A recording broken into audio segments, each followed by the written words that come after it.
Olá, gente, tudo bem? Essa é a nossa primeira aula, depois da nossa segunda avaliação que tivemos na última aula, segunda avaliação do módulo de matemática financeira, certo? E aí tivemos já a correção da avaliação, gravei o vídeo de correção para vocês, enviei o PDF da correção para vocês, espero que vocês tenham corrigido e tenham saído bem na avaliação, porque como sempre é falado aqui, as avaliações não são para critério de aprovação ou reprovação de vocês. Nós utilizamos as avaliações como parâmetro para medir, certo? O nível de conhecimento que vocês estão tendo dentro de cada módulo ou dentro de cada avaliação, atividade que é feita, certo? Dando continuidade ao nosso módulo de matemática financeira, nós iremos trabalhar hoje com um conteúdo, certo? O nome do conteúdo é controle de conta corrente. Nós iremos fugir um pouco daqueles cálculos um pouco maiores e iremos trabalhar com cálculos mais simples, certo? Somente com soma e subtração e multiplicação de elementos. Então vamos lá, primeiro ter um entendimento do que seria o controle de conta corrente. O controle de conta corrente é o controle de todas as despesas e receitas de uma instituição durante um determinado período. Pode ser durante uma semana, pode ser durante um mês, um bimestre, um semestre ou até um ano. O mais indicado é que esse controle de conta corrente seja feito mensalmente, porque aí nós estaríamos acompanhando o fluxo de todas as receitas e despesas que acontecem na instituição. Ou seja, se nós temos nossos funcionários, nós pagamos eles mensalmente. Se nós temos nossos impostos, nós pagamos mensalmente. Se nós temos nossos credores, nós pagamos mensalmente. Se nós vendemos nosso produto ou serviço, nós recebemos esse valor mensalmente. Então, esse controle de conta corrente, essa ferramenta que nós temos, ela deve ser feita preferencialmente mensalmente, certo? Porque aí nós estaremos equiparando esse controle juntamente com todas as operações da instituição. Tranquilo? Então já sabemos que o controle de conta corrente é o controle de todas as receitas e despesas que a instituição exerce ou que recebe, que tem a pagar durante um determinado período, preferencialmente durante o mês, certo? Então vamos lá para o entendimento. Qual o objetivo do controle de conta corrente? O objetivo do controle de conta corrente é organizar e controlar as vendas a prazo. Mas Romário, por que só as vendas a prazo? Porque nas vendas à vista nós não precisamos organizar e controlar, porque a venda à vista, naquele mesmo momento, o recurso, ou seja, o dinheiro, já entrou no caixa da instituição. Então a instituição já recebeu. Então não há por que a instituição fazer um controle daquele recurso que já está em seu caixa, que ele sabe que já é dela para honrar os seus compromissos. Então o objetivo do controle de conta corrente é organizar e controlar as vendas a prazo. Temos que ter em mente isso aqui, vendas a prazo. Vendas à vista não precisamos organizar e controlar, porque o recurso entrou no caixa da instituição. Só destinar para aquilo que é devido, ou seja, para suprir aqueles compromissos que a instituição tem, certo? Tranquilo? E preferencialmente, certo, gente, que controle e organize essas vendas a prazo durante o período de um mês, que é o que eu falei anteriormente, que a gente vai equiparando, certo, com todas as operações da instituição, tanto as operações de crédito quanto de débito da instituição. Então, o período preferencialmente é o período mensal, durante o mês, para que nós possamos fazer esse controle. Vamos dar uma observação bem criteriosa. No controle de conta corrente, ou seja, nele são lançados todos os débitos e créditos de recurso, certo? Vamos lá, entender o mecanismo de débito e crédito. Nós temos a contabilidade, que é a área, é uma ciência, né, que atua na área administrativa também, que trabalha com esse contexto de débitos e créditos. O que é débito? Débito é tudo quanto é saída de recurso financeiro da instituição. Saiu o recurso financeiro da instituição, é débito. O que é crédito? Crédito é todo e quanto for entrada de recurso financeiro na instituição. Entrou recurso financeiro na instituição, é crédito, certo? Então, o objetivo do controle de conta corrente é controlar justamente isso, essas saídas e entradas de recurso financeiro na instituição dentro de um determinado período, e esse período é estabelecido pela própria instituição, mas que seja preferencialmente um mês, certo? Seja preferencialmente mensal, certo? Então nós já entendemos aqui o objetivo do controle de conta corrente, já entendemos aqui qual é o mecanismo de débito e crédito que vem a ser cada um desses. Vamos aqui então para um exemplo bem claro. Débito, saída de recurso em saída de recurso financeiro. O que acontece para se ocorrer um débito? O cliente compra a prazo. Se o cliente comprou a prazo, então ocorreu um débito da instituição. Por quê? Porque a instituição ela comprou do seu fornecedor, tem que pagar, e o cliente comprou a prazo, dela também tem que pagar. Então é lançado na conta débito. Sai a mercadoria, essa mercadoria para o proprietário da instituição custou algum recurso financeiro. Então, se saiu a mercadoria, saiu o recurso financeiro da instituição. Então, por isso que é lançado no débito o valor dessa compra que o cliente fez a prazo. Certo? Vamos lá entender aqui o que é crédito. Crédito é a entrada de recurso financeiro na instituição. Isso acontece quando o cliente paga a dívida ou alguma prestação daquela dívida que ele tem com a instituição. Então, pagou a dívida ou alguma prestação da dívida, esse recurso entrou no caixa da instituição, nós dissemos que é um crédito, entrada de recurso financeiro no caixa da instituição. Mas para que o cliente pague essa dívida, ele tem que ter contraído essa dívida em outro momento anterior. Então, em um outro momento anterior, ele gerou um débito para a instituição e agora, nesse momento que ele está pagando a dívida, ele está gerando um crédito para a instituição. Compreenderam o mecanismo de débito e crédito? E aí, desse formato, quanto mais prestações ele vai pagando a sua dívida, ele vai amortizando a sua dívida. Que, inclusive, é um dos conteúdos que nós vamos ver lá um pouco mais à frente. Sistemas de amortização. O que é amortizar uma dívida? É amortecer. Quanto mais prestações eu pago dela, mais eu estou amortecendo a minha dívida, eu estou diminuindo a minha dívida, eu estou diminuindo o impacto dessa dívida, certo? Então vamos lá, importante. O controle de conta corrente também serve para que a instituição tenha uma visualização das dívidas dos clientes.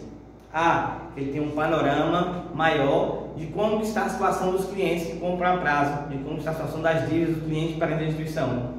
E aí ele consegue determinar o quanto de recurso financeiro ele tem a receber, certo? Que ele tem a receber, ele tem na rua, que é a receber dos consumidores. Certo? Também, o controle de conta corrente também mostra o valor que a empresa tem a receber. É isso que eu acabei de falar, certo? Naquele período. Então você pode fazer um parâmetro, ou seja, uma comparação, ou então uma projeção para mais alguns períodos, mas o que deve prevalecer é sempre o período atual ou o período próximo. Ou seja, sempre, no caso, o mês de outubro, que é o período atual, ou o mês de novembro, que é o período próximo. Mas a gente fica muito difícil fazer uma projeção para os meses subsequentes que estão um pouco longe do período atual. Certo? Podemos saber também quais são as parcelas que foram pagas ou atrasadas pelos consumidores. Nós podemos saber qual o consumidor que costuma pagar parcela atrasada ou parcela adiantada, ou seja, antes ou depois da data de vencimento do débito.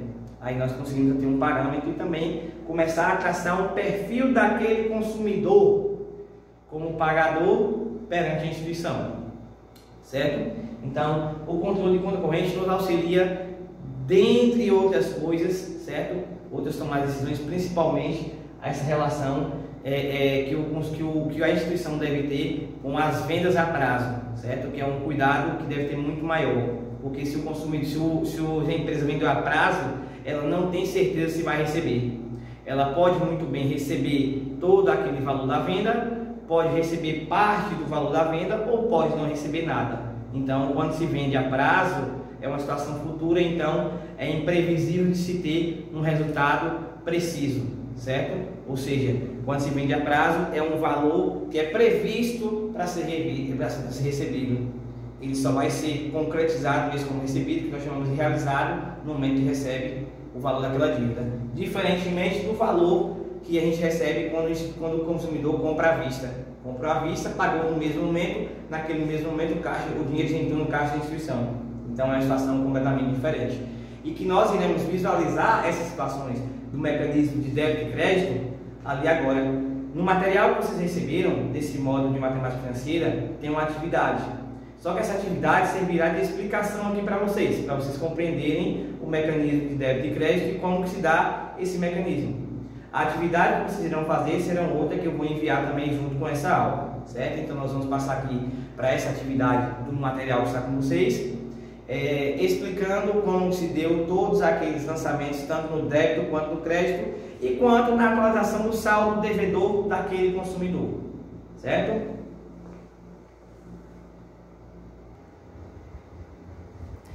Vamos lá. O que nós temos aqui nessa nossa atividade, que servirá como exemplo para vocês resolverem a próxima atividade que irão receber juntamente com a aula. Olha o que diz a atividade.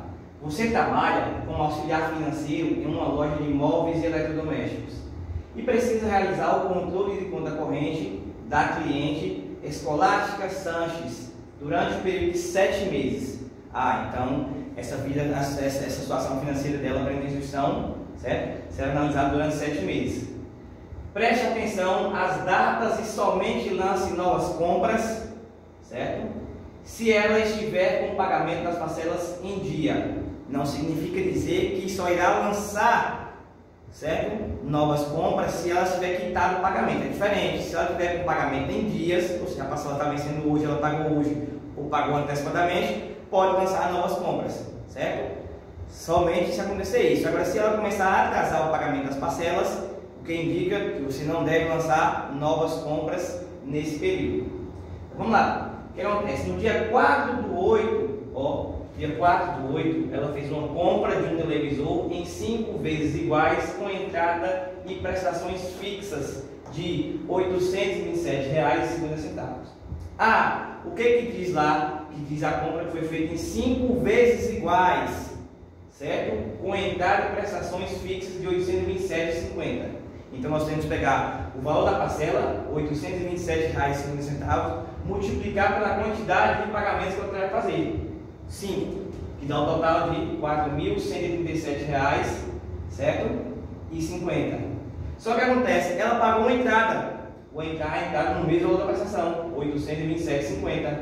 Então, quando ela contraiu a dívida, então esse 827,50 vezes as 5 prestações gerou um débito de R$ 4.137,50. Só que aí gerou um crédito no mesmo momento da instituição, porque ela pagou a entrada. Então, pagou a entrada de R$ 827,50. Então, o débito dela todo era de R$ 4.137,50 e gerou um crédito que foi a entrada que ela pagou de R$ 827,50. Então, R$ 4.137,50 menos R$ 827,50, ela está com saldo devedor atual na instituição de R$ 3.310. O que acontece lá? No dia 18/8, a compra de um aparelho DVD em 3 vezes iguais de R$ 135,48, sem entrada. Então significa dizer que ela só vai gerar um débito para a instituição agora. Ela não pagou nenhuma entrada, então naquele momento não efetuou nenhum pagamento, então não gerou nenhum crédito, gerou somente o débito. Qual o valor das prestações? R$ 135,48. Quantas prestações foram? 3. Então R$ 135,48 vezes 3 gerou um débito aqui, de R$ 406,44.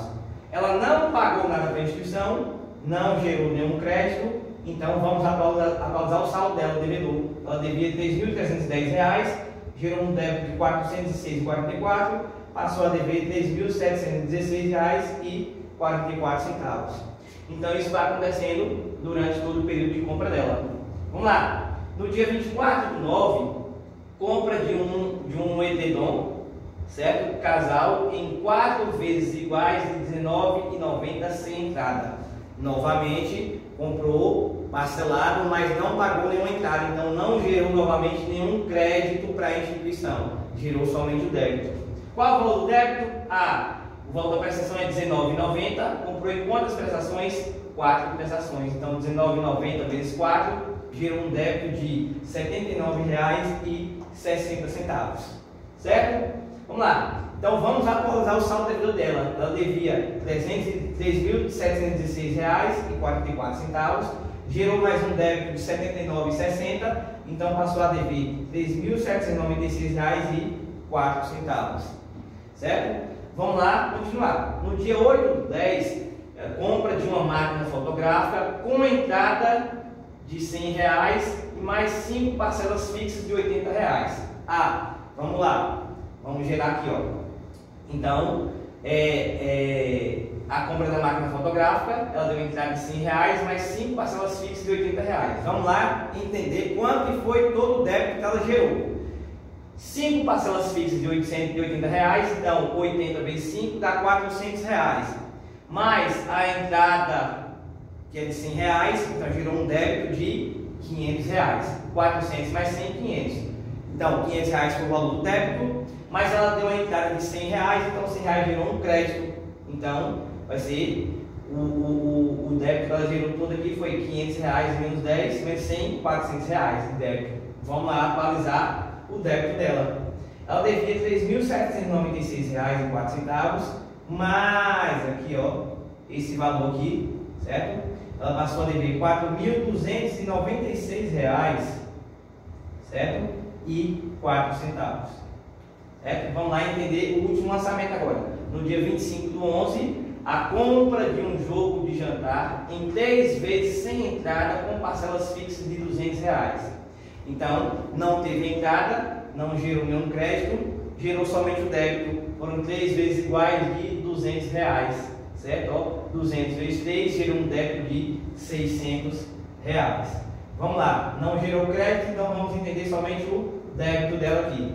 O débito dela, ela devia R$4.296,04, mais esse débito de R$600, ela passou a dever R$4.896,04. Certo? Então aqui está o débito final dela durante esse período de 7 meses. O exercício acaba quando todos os lançamentos estiverem feitos e todas as parcelas estiverem pagas. O resultado final terá que ser saldo igual a 0. Então aqui, se nós fôssemos continuar, certo? Nós só poderíamos parar a atividade quando a cliente tivesse quitado toda a sua dívida, ou seja, tivesse amortizado toda a sua dívida e não devesse mais nada para a instituição. Aí nós terminaremos de fazer o controle de conta corrente dessa cliente nesse período que foi estipulado. Mas desde esse período que foi estipulado aí, ela não conseguiu ainda quitar toda a sua dívida. Então vai se seguindo isso aí até o momento que ela for pagando as dívidas, certo? As prestações nós vamos lançando sempre, quando ela vai pagando, nós vamos lançando sempre na coluna do crédito, certo? Porque é a entrada de recursos financeiros na instituição, até que ela salde toda a sua dívida e fique com saldo devedor 0. Aí terminou de fazer o controle de conta corrente dessa cliente na instituição. Mas as atividades só nos traz até aí esses lançamentos para nós podermos entender, certo? Esses lançamentos, como que acontece, o mecanismo de entradas e saídas, ou seja, débitos e créditos, e a atualização do saldo devido a um determinado cliente durante um determinado período estipulado pela empresa, certo? Então aí está a nossa explicação do nosso conteúdo, a nossa atividade que serviu como exemplo, certo? E aí você já tem noção para responder a atividade que receberá juntamente com essa aula, certinho? Então tchau, tchau, bons estudos e até a próxima.